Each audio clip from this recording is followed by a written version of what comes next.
Thank you, Brenda. Good morning. Good morning. Welcome to all. I'm Dale Johannesmeyer. Some of you may have forgotten that. Sometimes I forget that. I'm an elder here at Scots Kirk, and again, on behalf of Pastor Jim Mitchell and the session, I'd like to welcome everybody here. The announcements, I'll call your attention to those in the bulletin. I do want to say, as a word of encouragement, that over the past 30 days, Carla and I were back last Sunday, but over the 30 days before that, Carla and I were all over Minnesota, North Dakota, South Dakota, Wyoming, Montana, Nebraska, Idaho, and we got to worship on Sundays with some wonderful brothers and sisters in Christ, and in other places we went, we constantly encountered faithful Christians. And as we kind of observe what's being fed to us in this world, in the secular world, we can get discouraged. But we have very hopeful, dedicated, committed Christians out there all over this country that as a source of encouragement, it's wonderful to encounter those in our travels. So it was really good for us, and I mentioned that to you to keep you encouraged also. I'd also like to point out several things in the bulletin, one being the communicants class for our youngsters that are seeking, possibly if they haven't already, most of them haven't made a profession of faith and seeking to understand our faith, or Reformed theology and a Presbyterian form of government. That will start in 2 Sundays. And it's going to mostly be that middle high school class. But if there are any others that are interested in that class that aren't going to that middle school class, it will be done during the Sunday school hour. And I will be conducting that class. Sometimes Dallas Christoph, our intern, will be doing it, but it'll be mostly me. And I encourage the youth to attend that. There is not a sign-up sheet in the back because we're expecting the middle school class to attend, and if anybody else wants to, they can contact me. As an add to that, we may have some adults that may want to have a similar class, but as mature theologically Christians, that class meant for youngsters may not be appropriate. If they've already done a profession of faith and they just need to know more about a Presbyterian form of government or even more about Reformed theology, contact me on that too, and we can possibly set up a class for that also.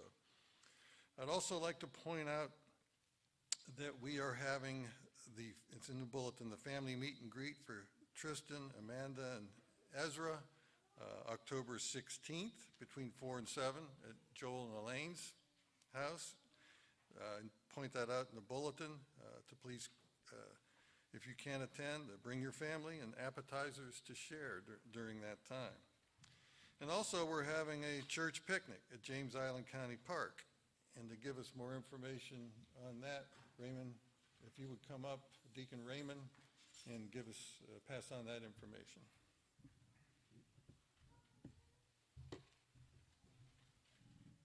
All right, good morning, everybody. I'm Deacon Raymond Paskauskas, and on October 17, Sunday at 1:30 p.m., you're all invited to a Scots Kirk church picnic. Now, when you leave church today, and I'll be waiting outside by the exit, and then those of you who believe you're coming, if you could just see me and get a food claim ticket. And this just gives Margaret and me a head count how much food we need to purchase. And it's not an admission or a pass. There's no such pass or ticket needed to enter James Island County Park. You simply come up to the gate. It's over there at 871 Riverland Drive. The address is in the bulletin. Plus, I printed out some MapQuest instructions for those of you who may not be familiar with your GPS. I printed out driving instructions, how to get there. But 1:30 p.m., I know other ministry groups will email me a head count, such as for the youth group. So I'll have also an idea from those ministry teams, a head count for the food. But those of you who just just simply want to let me know you're arriving, come see me, and I'll give you a little food ticket. And that tells me, once they've been taken out of here, I have an idea of how much head count I've got from today. And when you do go to the gate, it's just a $2 admission to enter the park, and the gate ranger will ask for or collect a $2 fee per person in the car. But that's the only cost, and then he'll give you directions. You just follow the road, and the ranger will tell you, make a left at the second stop, and then just follow your nose all the way down till you get to the large parking lot. And when you enter, you'll enter on the left into the parking lot and go all the way down, and then you'll see our beautiful little Wapu shelter, covered shelter with the grass. Next to a lagoon, there's a covered shelter with picnic tables. Now, Margaret and I will be there earlier, setting up the plates, the utensils, napkins, and everything. We're serving hot dogs and hamburgers, but because Chef Ward is out of town because of his mother's passing, I don't have a grill partner. So if there's anybody who can volunteer to assist me with the grilling, you just simply need to arrive there around 1 o'clock. And I would have already set up the charcoal briquettes and everything for grilling. And Margaret will take care of putting out all the condiments and the accessories. So just need one other volunteer at 1 o'clock to help me with the grilling. That's basically all the information I need to share, and just see me after worship service, get your food claim ticket, and if you have any questions. Thank you very much.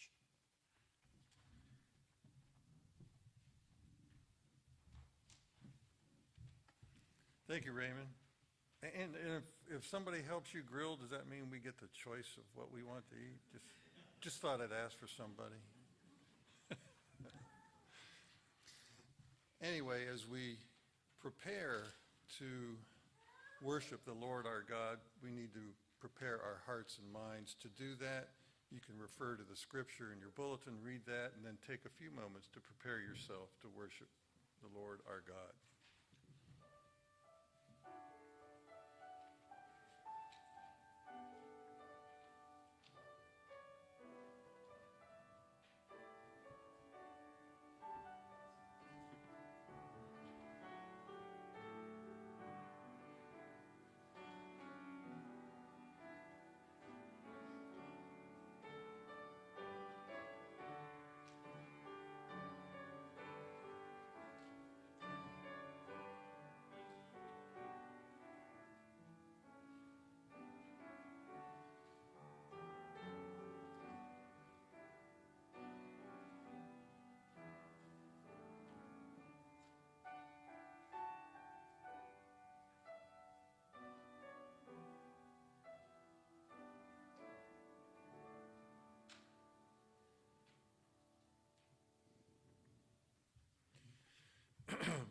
Our call to worship this morning is Psalm 2.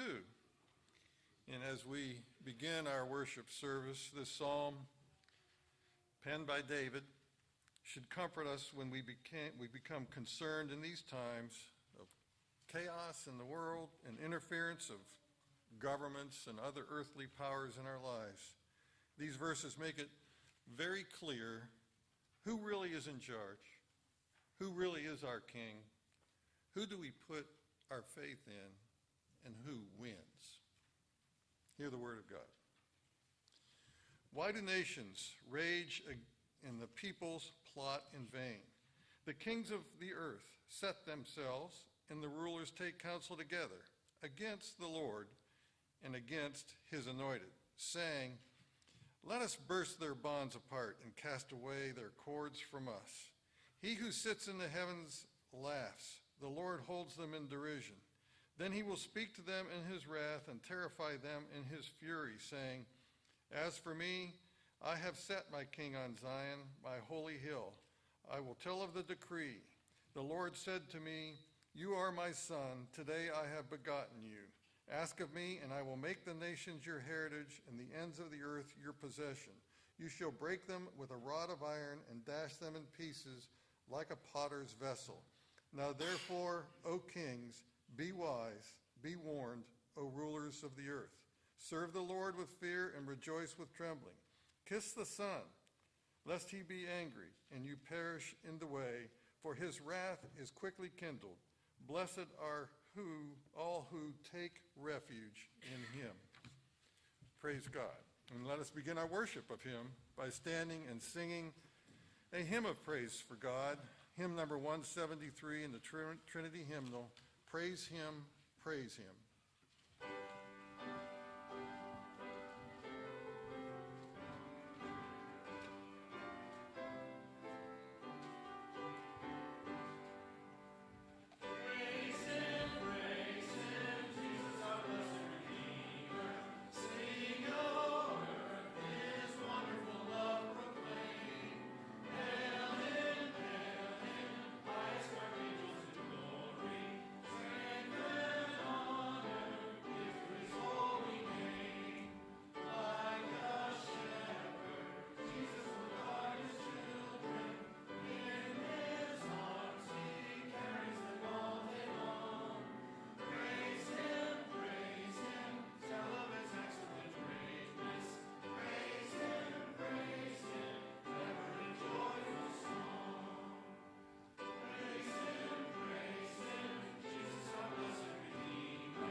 Let us pray. Heavenly Father, we are gathered here today seeking your presence. We confess that all too often we become anxious while living in this tumultuous, fallen world. It seems that evil people and authorities in this world with overwhelming power over us are winning. Satan is active. But Lord, help us to remember you have told us to fear not, to not be anxious, to not doubt you, that your will be done. For you have provided us a Savior, your Son, Jesus Christ. And through your grace, we have faith in him and his eventual ultimate victory over evil. As we await his second coming, we have a helper. Through our faith in Jesus Christ, we are provided the Holy Spirit, who strengthens us in times of weakness, lifts up our hearts when our spirits are low, and comforts us in times of pain. We thank you for your great love and mercy for us. We pray that this worship service will be pleasing to you, glorify you, and show our thankfulness. We ask these things in the name of our glorious Savior, Jesus Christ, who taught his disciples to pray, saying, Our Father, who art in heaven, hallowed be thy name. Thy kingdom come, thy will be done, on earth as it is in heaven. Give us this day our daily bread, and forgive us our debts, as we forgive our debtors. And lead us not into temptation, but deliver us from evil. For thine is the kingdom, and the power, and the glory forever. Amen. Please be seated.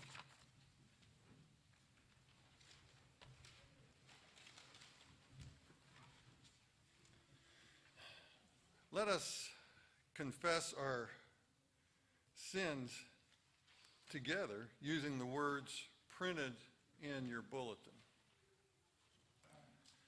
Merciful Lord, we confess that with us there is an abundance of sin, but in you there is the fullness of righteousness and abundance of mercy. We are spiritually poor, but you are rich, and in Jesus Christ came to be merciful to the poor. Strengthen our faith and trust in you. We are empty vessels that need to be filled. Fill us. We are weak in faith. Strengthen us. We are cold in love. Warm us. And make our hearts fervent for you, that our love may go out to one another and to our neighbors. Through Jesus Christ our Lord. Amen. For our assurance of pardon, I will read from Zephaniah chapter 3, verses 14 through 17. Sing aloud, O daughter of Zion. Shout, O Israel. Rejoice and exult with all your heart, O daughter of Jerusalem. The Lord has taken away the judgments against you. He has cleared away your enemies. The King of Israel, the Lord, is in your midst. You shall never again fear evil. On that day it shall be said to Jerusalem, Fear not, O Zion, let not your hands grow weak. The Lord your God is in your midst, a mighty one who will save. He will rejoice over you with gladness. He will quiet you by his love. He will exult over you with loud singing. Praise God. Please stand for our confession of faith. We will use questions 38 and 39 from the Heidelberg Catechism. I will read the questions and we will respond in unison. Why did he suffer under Pontius Pilate as judge? Though innocent, Christ was condemned by an earthly judge, so that he freed us from the severe judgment of God that was to fall on us. Does it have a special meaning that Christ was crucified and did not die in a different way? Yes, thereby I am assured that he took upon himself the curse which lay on me, for a crucified one, cursed by God. Please be seated. And if the children would come forward for our children's message from Elder Reed.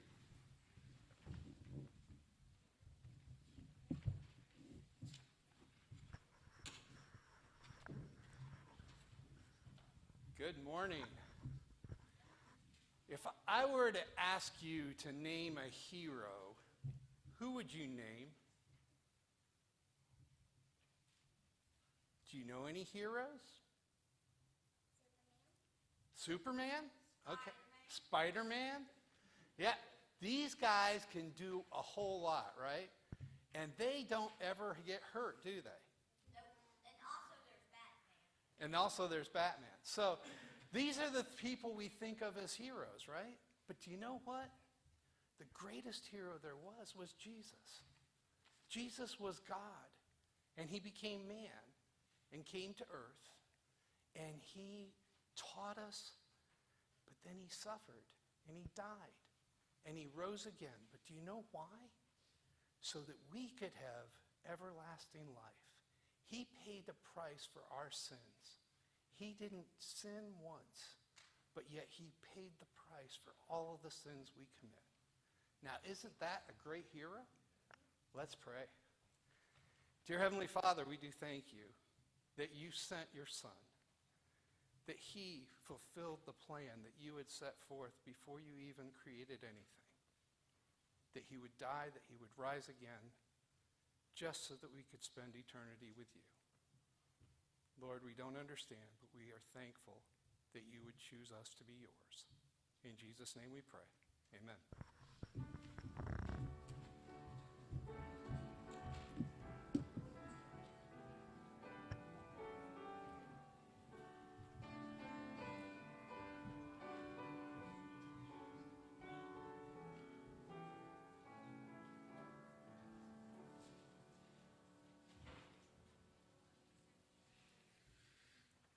Thank you, Joel. For our scripture reading this morning, I will read from Revelations, chapter 5, verses 1 through 14. There are a lot of educated theological interpretations of Revelations. There was the book and movie series that came out, Left Behind. The ladies have just finished a great study from Ligonier Ministries led by Dr. Godfrey. I think it's 23 parts that is really, really a good interpretation and understanding of Revelations. But even Dr. Godfrey will say some of it's his opinion, doesn't know. But what we do know, that it was breathed out by the Holy Spirit, penned by John, and it was written for believers. Those of us that are believers, Revelation was written for that. And it provides a rich and glorious description of Christ's defeat of Satan.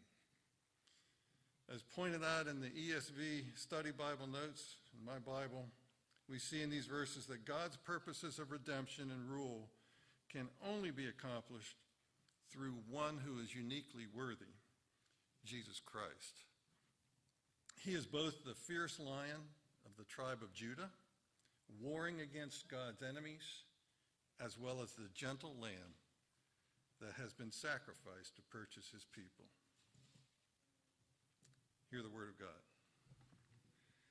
Then I saw in the right hand of him who was seated on the throne a scroll written within and on the back, sealed with 7 seals. And I saw a mighty angel proclaiming with a loud voice, "Who is worthy to open the scroll and break its seals?" And no one in heaven or on earth or under the earth was able to open the scroll or look into it. And I began to weep loudly because no one was found worthy to open the scroll or to look into it. And one of the elders said to me, "Weep no more. Behold, the Lion of the tribe of Judah, the root of David, has conquered so that he can open the scroll and its 7 seals." And between the throne and the 4 living creatures and among the elders I saw a lamb standing, as though it had been slain, with 7 horns and with 7 eyes, which are the 7 spirits of God sent out into all the earth. And he went and took the scroll from the right hand of him who was seated on the throne. And when he had taken the scroll, the 4 living creatures and the 24 elders fell down before the Lamb, each holding a harp and golden bowls full of incense, which are the prayers of the saints. And they sang a new song, saying, "Worthy are you to take the scroll and to open its seals. For you were slain, and by your blood you ransomed people for God from every tribe and language and people and nation. And you have made them a kingdom and priests to our God, and they shall reign on the earth." Then I looked, and I heard around the throne and the living creatures and the elders the voice of many angels, numbering myriads and thousands of thousands, saying with a loud voice, "Worthy is the Lamb who was slain, to receive the power and wealth and wisdom and might and honor and glory and blessing." And I heard every creature in heaven and on earth and under the earth and in the sea and all that is in them, saying, "To him who sits on the throne and to the Lamb be blessing and honor and glory and might forever and ever." And the 4 living creatures said, "Amen." And the elders fell down and worshiped. The grass withers and the flower fades, but the word of our God will stand forever. Amen.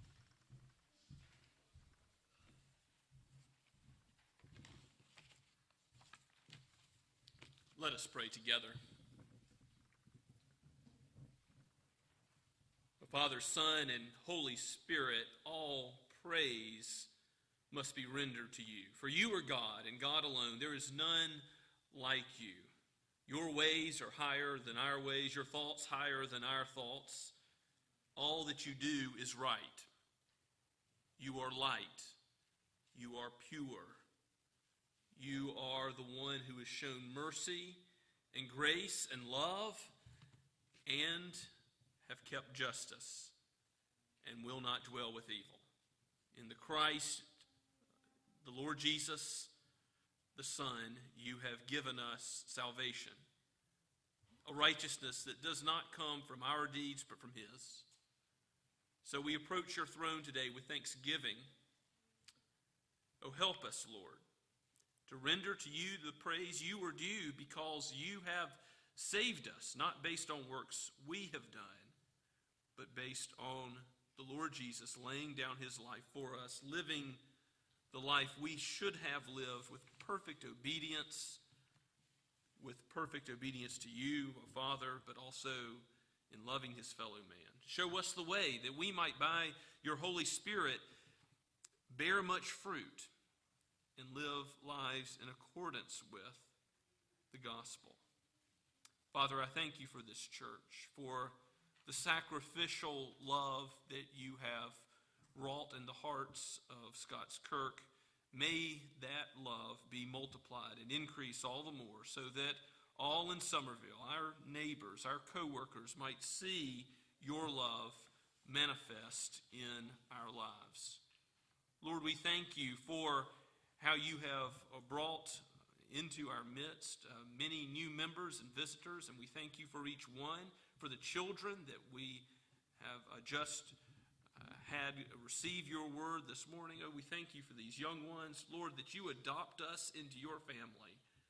What a privilege to have the means of grace applied through the faithful ministry of mothers and fathers and those who have this responsibility and privilege of ministering your word, whether we sit or rise or go by the way, whatever this life brings, teaching about the Lord Jesus. So we pray for those that are given this responsibility, and thank you, Lord, for how you have given this privilege to your people.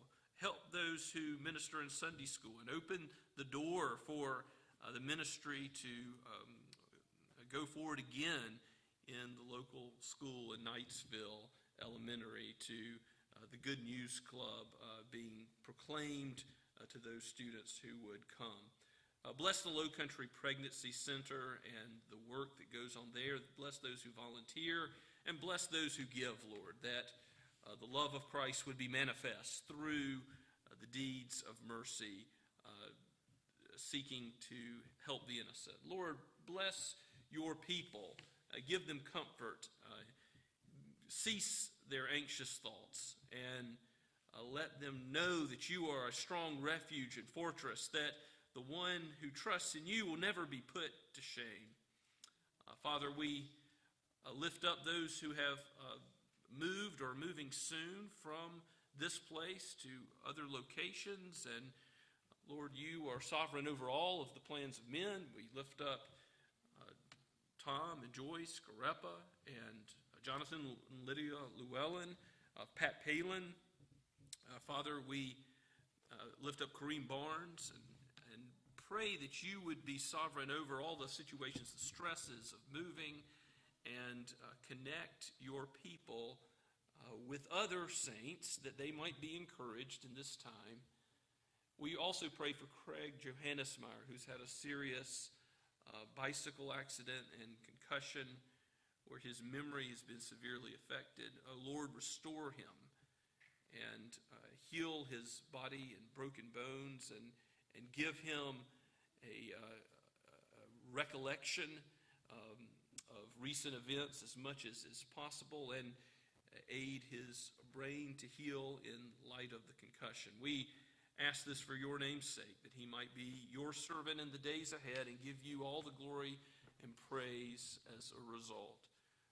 We do pray for those who are in authority, Father, that you would give them wisdom and help them to bow the knee to the Lord Jesus Christ in all that they do.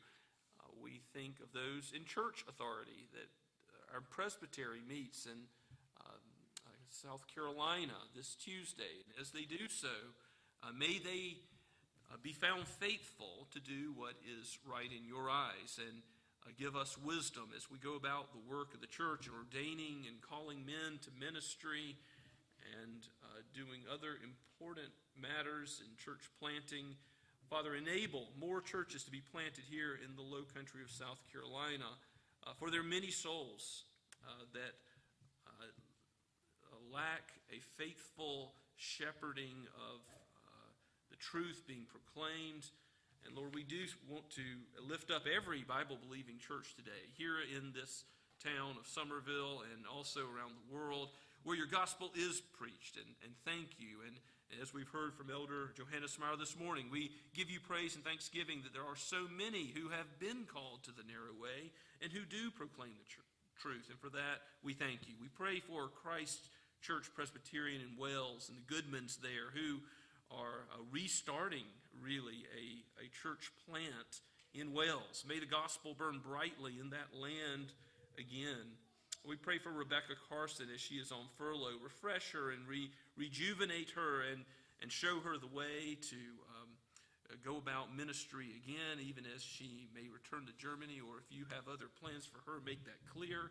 We pray for Eleanor Griffith and her ministry to refugees in Europe, and for the Bridge Europe project, which includes many world witness missionaries.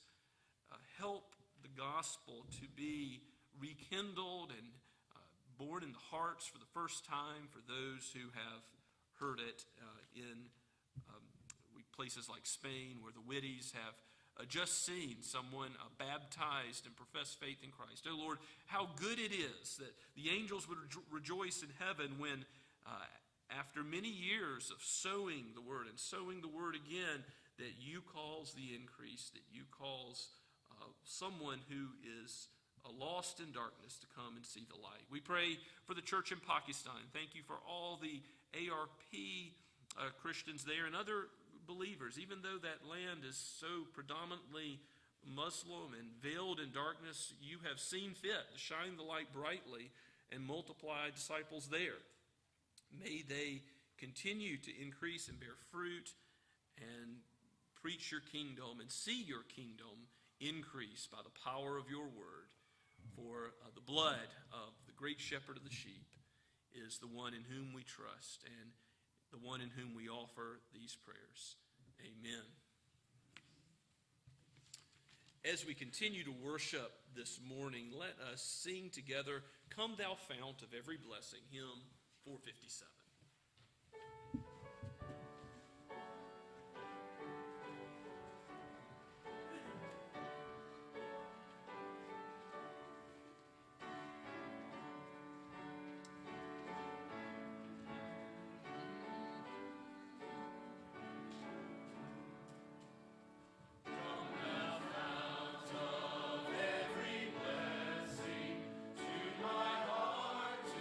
Sing thy grace.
Let us pray.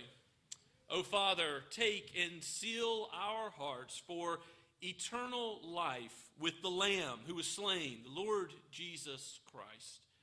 We thank you that you have made us a kingdom of priests, ones who will minister in the name of the Anointed, that we might be called Christians, named after him. O Lord, may your gospel go forth through us. Use us as jars of clay to minister to others, to bring the comfort and peace which passes all understanding, which can only be known through Christ. Use our gifts and our talents and what we give now in tithes and offerings, not for the ends of any human being, but for your glorious ends, for your name to be glorified in all the earth. For we pray in Jesus' name, amen.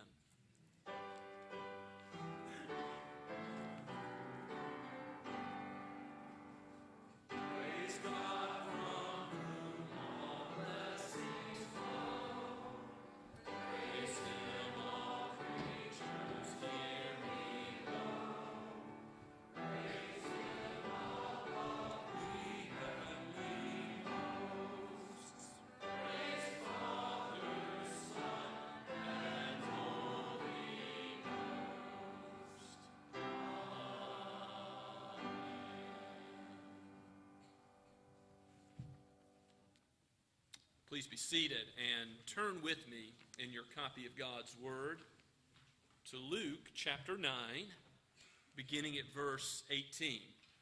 And we'll read through verse 27 this morning. So a short section of Scripture, but a very important, pivotal section of Scripture in Luke's Gospel that we're considering this morning.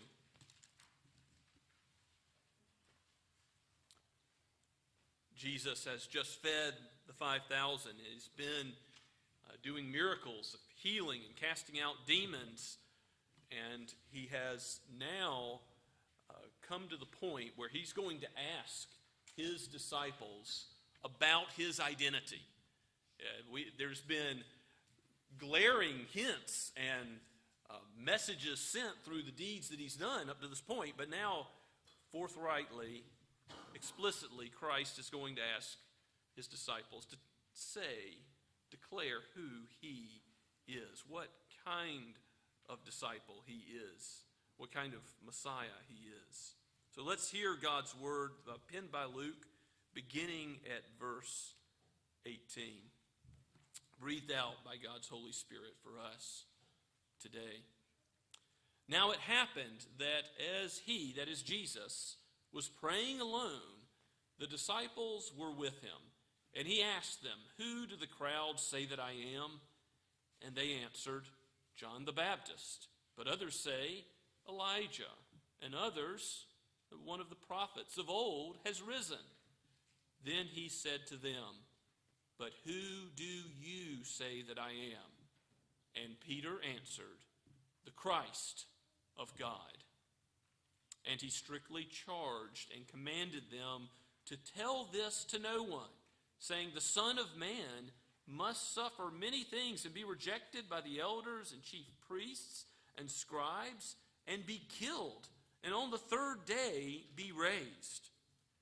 And he said to all, "If any would come after me, let him deny himself and take up his cross daily and follow me. For whoever would save his life will lose it. But whoever loses his life for my sake will save it. For what does it profit a man if he gains the whole world and loses or forfeits himself? For whoever is ashamed of me and my words, of him will the Son of Man be ashamed when he comes in his glory and the glory of the Father and of the holy angels. But I tell you truly, there are some standing here who will not taste death until they see the kingdom of God." Let's pray and ask for God's help. O Lord Jesus, you are the King of the kingdom, and we are your people. We seek your ministry now. Give the Holy Spirit to us that we would understand more clearly who you are. And if there are any who have not yet placed their faith in you, identifying you as the Messiah, as Scripture identifies you, may you do that great work of conversion and regeneration today. And Father, if indeed you will not fail to complete the work you've begun, so we cling to this promise that you are faithful, that you will sanctify in the truth those who are your sheep. So be about this work now, even as we consider the gospel, as we consider how much love Christ has shown to us, and just how faithful he will be even into eternity. Encourage us, comfort us, bless us with peace of conscience as we think upon the great shepherd of the sheep slain for us. For we pray it in Jesus' name. Amen. Jesus Christ. When I was a child, I thought that was the first and last name of our Lord and Savior. Perhaps you did as well, children. Perhaps you have thought of Jesus Christ as being two names of Christ. But the Scriptures refer to Jesus in this way, and sometimes, by the way, Christ Jesus, as the name of Jesus, Jesus of Nazareth, with a title, Christ, which means anointed one or Messiah. Here in our text today, we have the identification of Jesus by Peter on behalf of the apostles as the Christ, as the Messiah. Again, there's been hints. Jesus has been raising the dead. Jesus has been healing. Jesus has been casting out legions of demons. It's obvious as Luke's gospel proceeds that he wants us to ask, who is this Jesus? Who is he really? Is he just a prophet? Is he just a great man? Is he just a teacher of great moral truths? No, he is much more than that. He is the very Christ prophesied of old who is to come. He is greater than all of those who have come before, even those the crowds are saying Jesus is. Jesus asked his disciples, who do the crowds claim him to be? In verse 18, and the disciples reply, John the Baptist. Well, there's none greater born of woman, Jesus says, than John the Baptist. That's not a low compliment. That is a high opinion that's given of Jesus. They think they're saying something well of him. The crowds do when they call him John the Baptist. Others say it's Elijah or one of the other prophets of old risen. But I've heard the illustration given by those who are fans of the typical American sports, baseball, football, basketball, that Michael Jordan is the greatest of the basketball players. But if you're going to say he was a minor league baseball player, if that's all you were going to say about him, well, it's true, but it's not saying nearly enough. And likewise, to say that Jesus is a great prophet, yes, but what else? What else are you to claim about Jesus? Peter answers rightly in response. No, he's not merely a great prophet of old. He's not merely a great moral teacher. Peter answers that Jesus is the Christ of God. And the parallel text in Matthew 16 is worth looking at. If you'll flip there with me to Matthew chapter 16.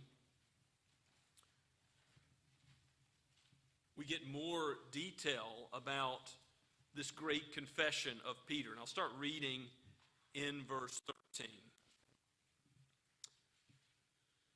Now, when Jesus came into the district of Caesarea Philippi, he asked his disciples, who do people say that the Son of Man is? And they said, some say John the Baptist, others say Elijah, others say Jeremiah or one of the prophets. He said to them, but who do you say that I am? Simon Peter replied, you are the Christ, the Son of the living God. So you get a little more information about that good confession of Peter and how Jesus responds in verse 17. Jesus answered him, blessed are you, Simon Bar-Jonah, for flesh and blood has not revealed this to you, but my Father who is in heaven. How did Peter correctly identify who Jesus was, both as the God-man, the Son of God, and as the Christ, the one who came to redeem sinners from sin. It is only because the Holy Spirit revealed the truth. Remember, the Holy Spirit's been revealing the truth all the way along. The angels have proclaimed Jesus is the Christ. Way back in Luke 2, when Jesus opened the scroll of Isaiah and began to read, what did it say? He is the anointed one who came to preach liberty to the captives, to open the eyes of the blind. Jesus has been proclaimed to be the anointed even by the demons who acknowledge him as the Christ of God, who are forced to acknowledge who he is. But here, as Christ is questioning the apostles about his identity, Peter answers rightly about who he is, and Jesus says that's only because the Holy Spirit has revealed it to him. And in verse 18, Matthew 16:18, Jesus says, I tell you, you are Peter, and on this rock I will build my church, and the gates of hell will not prevail against it. Now, Jesus isn't saying that Peter is the rock. He's not saying that he's going to build his church on Peter like Peter's the first pope. No. It's the confession that Peter made. And yes, Peter said it on behalf of the 12 apostles. But it's the confession of the truth about who Jesus is, that Christ is going to build his church upon this truth, this kingdom gospel that's going to be preached by the 12 apostles and by the 72 and by many more, even up till today. What we preach here at Scots Kirk, what we proclaim is the same kingdom, the same gospel, the same king of the kingdom. And the gates of hell won't prevail against it. God will have a witness on the earth, even in times where his witnesses were few, where there were days of darkness. You think of the times before the Reformation, where it seemed like the church had almost been snuffed out. The truth had almost been snuffed out. God raises up those who will proclaim it and carries on a remnant. He carries on proclaiming the kingdom until Christ will come again. He says in verse 19, I will give you the keys of the kingdom, and whatever you bind on earth shall be bound in heaven. Whatever you loose on earth shall be loosed in heaven. And then he strictly charged the disciples not to tell anyone that he was the Christ. Why are they not to tell this truth about his mission and identity at this point in time? He had not yet come to Jerusalem to die. He's headed there. His face is set like a flint towards Jerusalem, and very soon he will go to the cross, but not yet. And because of what he had left to do on earth in his earthly ministry, Jesus has told the disciples they're not yet to proclaim who he is. We go on down to verse 21 in Matthew's account, and we get more of how Peter responds to the response of Jesus to his good confession that Luke does not cover. From that time, Jesus began to show his disciples that he must go to Jerusalem and suffer many things from the elders and chief priests and scribes and be killed, and on the third day be raised. Well, Luke says that much, but then in verse 22, we read in Matthew's account, and Peter took him aside. And Peter says to Jesus, begins to rebuke him, saying, Far be it from you, Lord. This shall never happen to you. Peter sees Jesus as the Messiah, the Son of the living God, and yet he says what Jesus says the Messiah needs to do is not going to ever happen. He's not going to do it. And Jesus responds, but he turned to him and said to Peter, Get behind me, Satan. You are a hindrance to me, for you are not setting your mind on the things of God, but on the things of man. A harsh rebuke, a firm rebuke to Peter, who has made a good confession, who has had the truth revealed to him by the Holy Spirit. Why is Jesus so insistent that Peter's words there were consonant with the kingdom of Satan? Because unlike many in Christ's day who expected the Messiah to come and to cast off the yoke of Rome, to be a political, earthly ruler, who would do earthly things for the kingdom of Israel. Jesus, who says, my kingdom is not of this world, says to Peter, you're not thinking in the way that I am thinking. My thoughts are higher than your thoughts. My ways are not your ways. And he's telling Peter, you have your mind set on the things of man, not on the much greater salvation that Jesus has in mind to accomplish, which is the things of God. He is going to suffer and die because that's what's necessary to save men from their sins. The problem of sin runs much deeper than merely the oppression of Rome. Jew and Gentile, Romans and Israelites, all need this salvation from sin. They need the Lamb who is slain. They need the Lamb of God who gives himself, lays down his life for the sins of the world, those who oppose him. Jesus is the Messiah who will suffer and die. And that's what Isaiah lays out, isn't it? The prophet of old in Isaiah 53. Isaiah presents a Savior who will be wounded for our transgressions, not for his own. Who will be stricken, smitten, afflicted, because that's what he needed to do to give his people liberty, open the prison doors and set the captives free. That can only be done by going to the cursed cross. Now, going back to Luke and his account, the next section is famous as well as what we've just read. After Jesus has predicted his death, and we see again how Peter has responded to that, Jesus is going to give a little more clarity to what kind of Messiah to expect. Okay, you've rightly identified me as the Messiah, but what kind of Messiah? He says in verse 23, he said to all of them, if anyone would come after me, let him deny himself and take up his cross daily and follow me. We'll just stop there for a moment. What is this talk about the cross? The cursed instrument of Roman death for criminals. Taking up a cross daily. Remember Simon of Cyrene? What's going to happen to him? He's going to be forced to carry the cross of Jesus to Golgotha. That's a giving of suffering that was put upon him that he didn't ask for. And this image of taking up the cross daily means if you're denying yourself, what are you going to do? For all who live a godly life will suffer. Jesus suffered. We should not be surprised that this is not a prosperity gospel where everything runs smoothly in this life, where we never have sickness or poverty or trouble. But no, we have a Savior whose salvation goes far beyond all of those things and into eternity. Of course, this language foreshadows Jesus as the cross bearer and how he's going to die.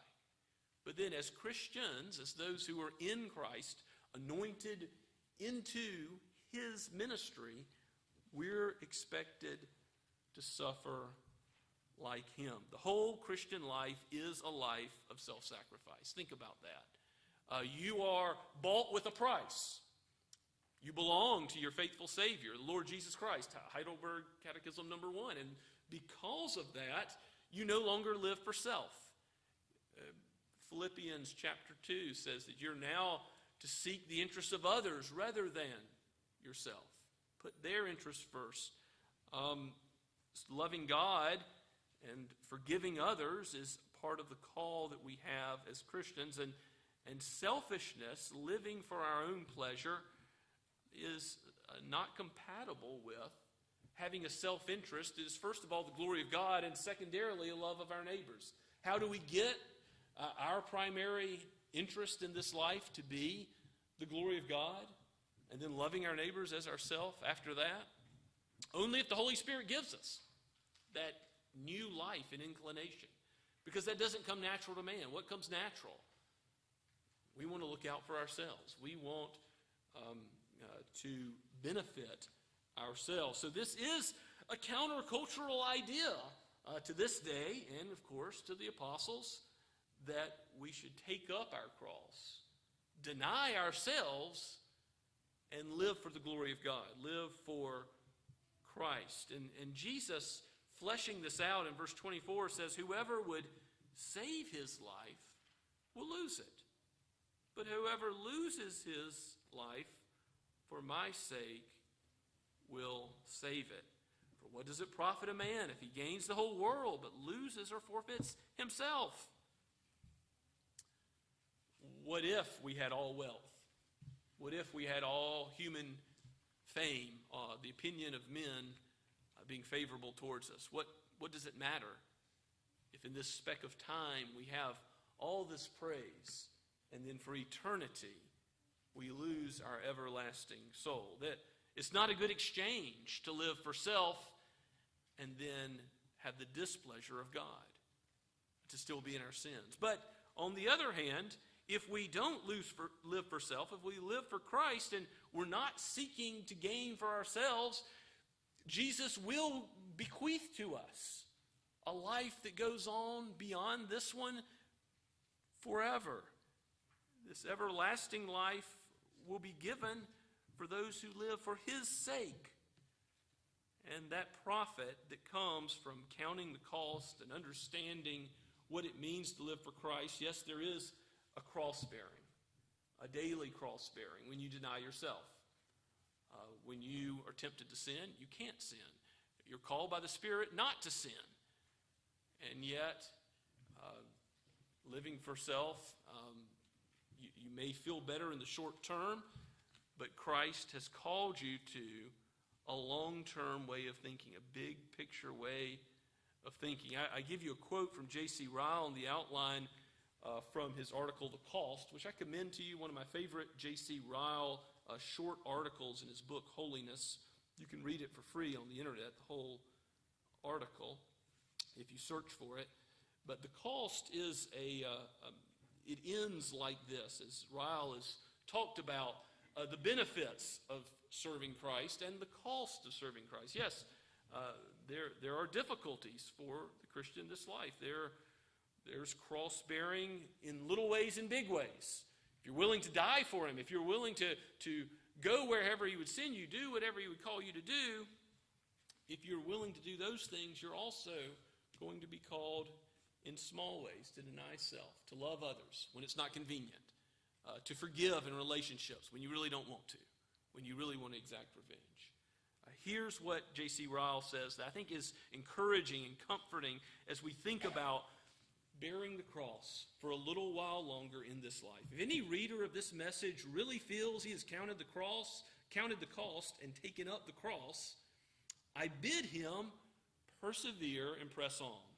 I dare say you often feel your heart faint and are sorely tempted to give up in despair. Your enemies seem so many, your besetting sins so strong, your friends so few, the way so steep and narrow, you hardly know what to do. But I still say persevere and press on. The time is very short. A few more years of watching and praying. A few more tossings on the sea of this world. A few more deaths and changes. A few more winters and summers, and all will be over.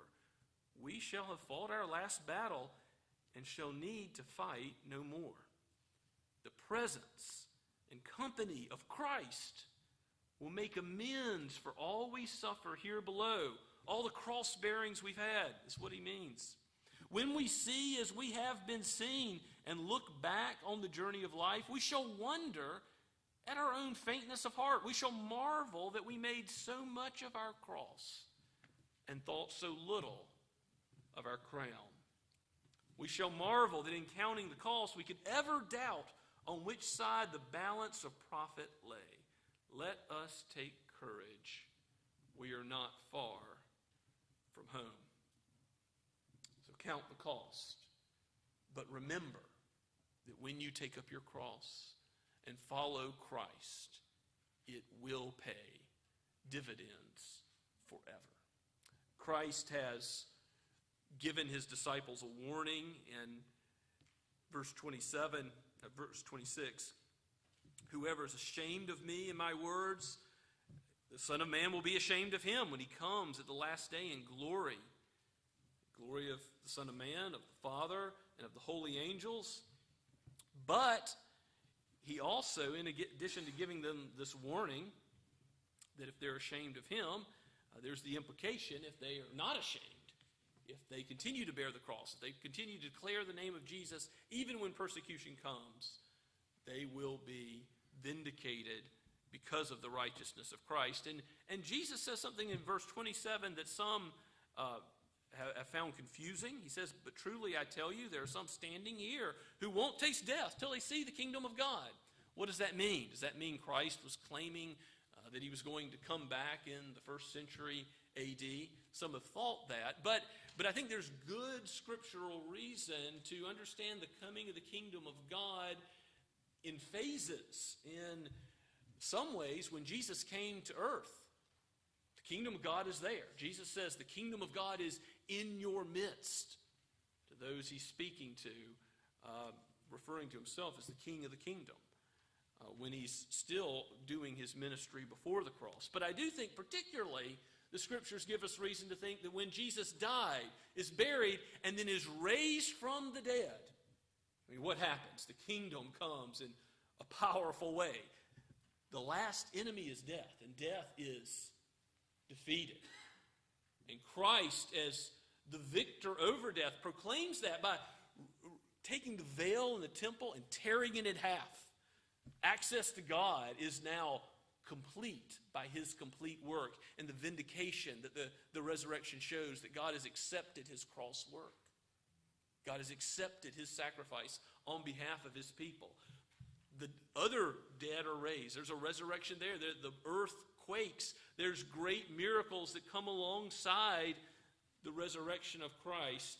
And so from that point on, after Christ's resurrection, the end of Matthew's gospel, Matthew 28, where we have the Great Commission, what does Jesus say? All authority in heaven and earth is given to him, and he will be with you, believers, until the end of the age. So his kingdom is here. Now there's still an aspect of it that's not yet. Yes, it's now, but not completely consummated.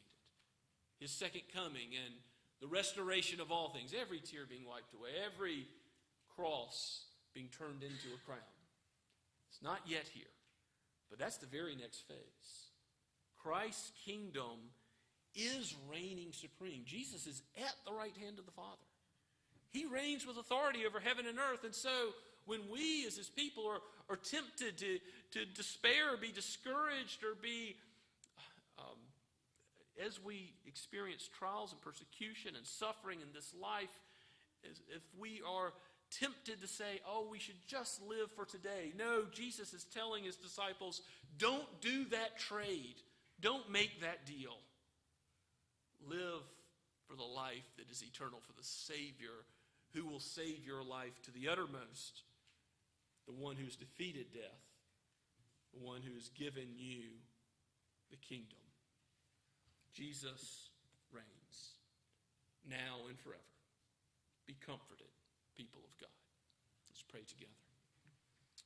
Father in heaven, we thank you for the identity of the Lord Jesus. He is the Messiah. He is not merely some part of our salvation, but the whole. From the first to the last, we are given life because of his work, of your free grace. Thank you, Lord, that he holds us and will never let us go, and that though this life will have a cost and a cross to bear, we know that our Savior has been through the cross and the grave and is victorious and reigns now. And for that we give you praise and thanks. Encourage your people in this truth that we might serve you all of our days. And we ask it in Jesus' name. Amen. Sing his praise once again.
Now may the God of peace, who brought again from the dead our Lord Jesus, the great shepherd of the sheep, by the blood of the eternal covenant, equip you for everything good, that you may do his will, working in us that which is pleasing in his sight, through Jesus Christ, to whom be glory forever and ever.